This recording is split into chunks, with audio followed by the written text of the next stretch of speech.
This is the moment that the airlines designed every single first-class cabin around. You board the plane. You turn left, not right. And as you walk past the rows of flat beds, privacy screens, and personal attendants, you pass the curtain that separates the cabin. Behind you, economy passengers file in. They can see you for exactly 3 to 5 seconds before that curtain draws closed. Those 3 seconds are not an accident. They are a product. And understanding what they are selling tells you almost everything you need to know about the psychology of premium travel. First class is not primarily selling comfort. It is, of course, considerably more comfortable than economy. Flatbeds, better food, more space, shorter lines. But comfort alone does not explain the economics. On many long-haul routes, the price difference between economy and first class exceeds $5,000, $10,000, sometimes $20,000 for a single ticket. No amount of legroom is worth $20,000 to someone who simply wants to arrive rested. The price is calibrated to something else entirely. First class is selling separation. The physical, visible, architectural separation from the majority of passengers, and the social meaning that separation carries. Airlines understand this. The architectural language of premium cabins, the suites with closing doors, the personal minibars, the name cards, are designed to communicate a social boundary, not just a physical one. You are in a different world, not just a different part of the plane.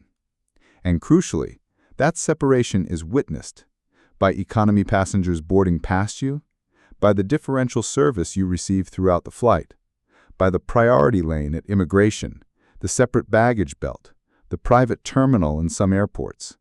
The witness dimension is part of the product.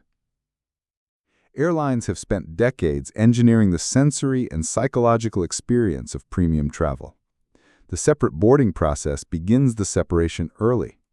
The private lounge, often architecturally distinct, sometimes in a completely separate building, begins calibrating the passenger's sense of ordinary before they even board. On the aircraft, premium cabin design has become increasingly about privacy and verticality. Etihad's now discontinued Residence Class, a full suite with a living room, bedroom, and private shower, retailed for approximately $21,000 for a single flight from London to Abu Dhabi when it operated. Singapore Airlines first-class suites on select routes have included fully closing doors and separate wardrobes. The design language is deliberately residential, not airline. The message being sent is, your travel environment is more like your home than like public transport. This residential framing matters because it transforms the journey from a shared public experience into a private one. And private, in status terms, is superior to public almost by definition. Public is available to everyone. Private is available to fewer people. And that selective access is part of what is being purchased. Why do people pay so much for separation? The behavioral research on this is revealing.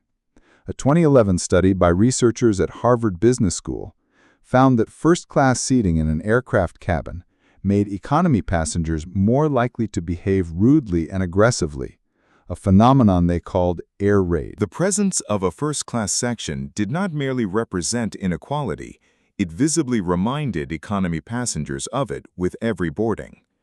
The flip side of that dynamic is the status uplift experienced by premium passengers. Social comparison theory, developed by Leon Festinger, holds that people evaluate their own status partly by comparing their position to others around them. Sitting in a clearly superior space, being served first, treated differently, addressed by name, all of these reinforce an elevated sense of position. This is not trivial. Status experiences genuinely affect mood, confidence, and perceived competence. Research in social psychology suggests that priming high-status conditions can improve performance on cognitive tasks, increase risk tolerance, and raise feelings of agency. The airline has not just sold you a seat, it has sold you a temporary identity upgrade.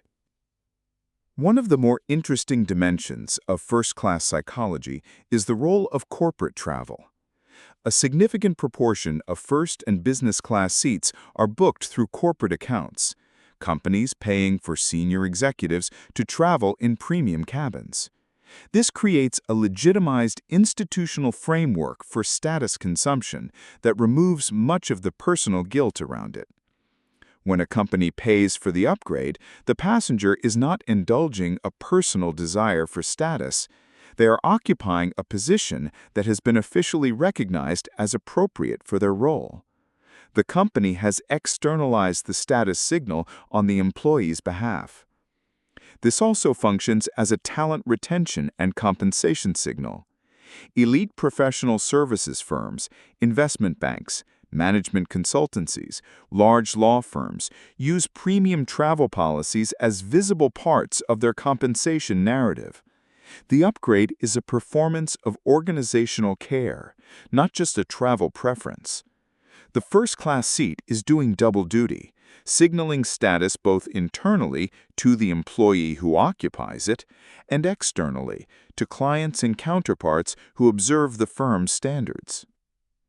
The curtain between first class and economy is one of the most psychologically loaded objects in modern travel.